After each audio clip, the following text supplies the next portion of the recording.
நான் வாடகை எடுத்து தான் ஆட்டோ ஓட்டின்னு இருக்கேன். அவார்டு மகளிர் தினத்துக்கு அவார்டு கொடுத்தாங்க.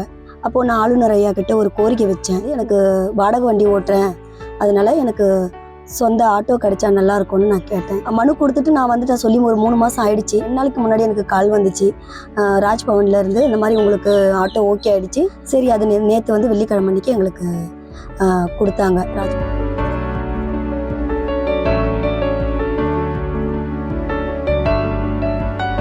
ஐயா எனக்கு ஆட்டோ வாங்கி கொடுத்த உடனே நான் அவர்கிட்ட ரிக்வெஸ்ட்டாக கேட்டேன், சார் இது மாதிரி ஆட்டோவில் உட்காருங்க அப்படின்னு. ஏன்னா கேட்ட உடனேமே அவர் வந்து உட்காந்துட்டு அதுக்கப்புறம் பசங்களையும் கூப்பிட்டு உட்கார வச்சாரு. அவரை பார்க்குறதே பெரிய விஷயம். அவர் என் ஆட்டோவில் வந்தது அதை விட நான் செஞ்ச பெரிய பாக்கியம்.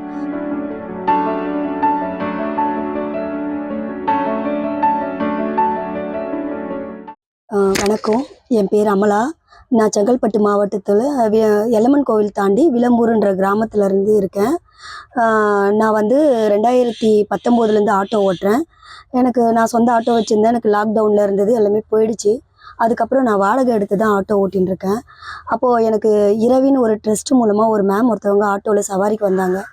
அப்போது கவர்னர் கையால் லேடிஸுங்க வந்து முன்னேறவங்களுக்கு அவார்டு கொடுக்குறேன்னு சொன்னாங்க. அப்போது உன் பேரை நான் கொடுக்கட்டுமான்னு கேட்டதுக்கு நான் சரின்னு சொன்னேன். அப்போது எனக்கு அவார்டு மகளிர் தினத்துக்கு அவார்டு கொடுத்தாங்க. அப்போது நான் ஆளுநர் ஐயா கிட்ட ஒரு கோரிக்கை வச்சேன். இந்த மாதிரி வந்து எனக்கு வாடகை வண்டி ஓட்டுறேன், அதனால எனக்கு சொந்த ஆட்டோ கிடைச்சா நல்லா இருக்கும்னு நான் கேட்டேன். அப்போது மனு கொடுத்துட்டு நான் வந்துட்டேன். சொல்லி ஒரு 3 மாதம் ஆயிடுச்சு. அதை நான் ரொம்ப கேர் பண்ணிக்கல, மறந்துட்டேன். அதை பற்றி யோசிக்கவே இல்லை. கிடைக்குன்ற ஒரு நம்பிக்கைலாம் இல்லை. அதுக்கப்புறமேட்டு ஒரு 2 நாளைக்கு முன்னாடி எனக்கு கால் வந்துச்சு ராஜ்பவன்ல இருந்து, இந்த மாதிரி உங்களுக்கு ஆட்டோ ஓகே ஆகிடுச்சு, ஆளுநர் ஐயா வந்து உங்களுக்கு கையெழுத்து போட்டு முடிச்சிட்டாங்க, நீங்கள் வாங்க ஆஃபீஸ்க்கு அப்படின்னாங்க. நான் போனாக்கா இந்த மாதிரி எனக்கு உங்களுக்கு ஆட்டோ ரெடி ஆகிடுச்சு அப்படின்ட்டாங்க. சரி, அது நேற்று வந்து வெள்ளிக்கிழமை அன்னைக்கு எங்களுக்கு கொடுத்தாங்க. ராஜ்பவனில் 12 மணிக்கு ஆட்டோ என்கிட்ட ஒப்படைச்சாங்க. இப்போ நான் அந்த வாடகை வச்சு ஓட்டுறது வந்து ஒரு நாளைக்கு வந்து 400 ரூபா ஆகும். நான் எல்லம்மன் கோயிலேருந்து எங்கள் ஊருக்கு அந்த கொட்டிவாக்கத்தில் போய் தான் நான் ஆட்டோ வாடகை எடுத்து ஓட்டுவேன். அங்கே வந்து எனக்கு காலையில் இங்கே 6 மணிக்கு நான் பஸ் ஏறினேன்னா அங்கே போகிறதுக்கு மணி 10 ஆகிடும். அதுக்கப்புறமா நான் அங்கே ஆட்டோ ஓட்டிட்டு நைட்டு ரிட்டர்ன் வரும்போது வீட்டுக்கு வரும்போது 10 ஆகிடும். ஏன்னா நான் வண்டி ஓட்டினாலும் ஓடலைனாலும் நான் வாடகை 400 ரூபா கொடுத்தாகணும், கேஸ் 400 ரூபாய்க்கு போட்டாகணும். ஸோ எனக்கு கம்பல்சரி 800 ரூபாய் இருந்தே ஆகணும். அதனால நான் ஓட்டணும். அதுக்கப்புறமேட்டு வந்து நான் அவர்கிட்ட சொன்னதுலேருந்து இப்போ எனக்கு சொந்த ஆட்டோ வாங்கி கொடுத்தனால எனக்கு அந்த 400 ரூபா எனக்கு மிச்சமாகும். அதை வச்சு எனக்கு 2 பொம்பளை பிள்ளைங்க, அவங்கள படிக்க வைக்க முடியும். யார்கிட்டயும் நம்ம கையேந்தி நிற்க வேண்டிய வேலை இருக்காது.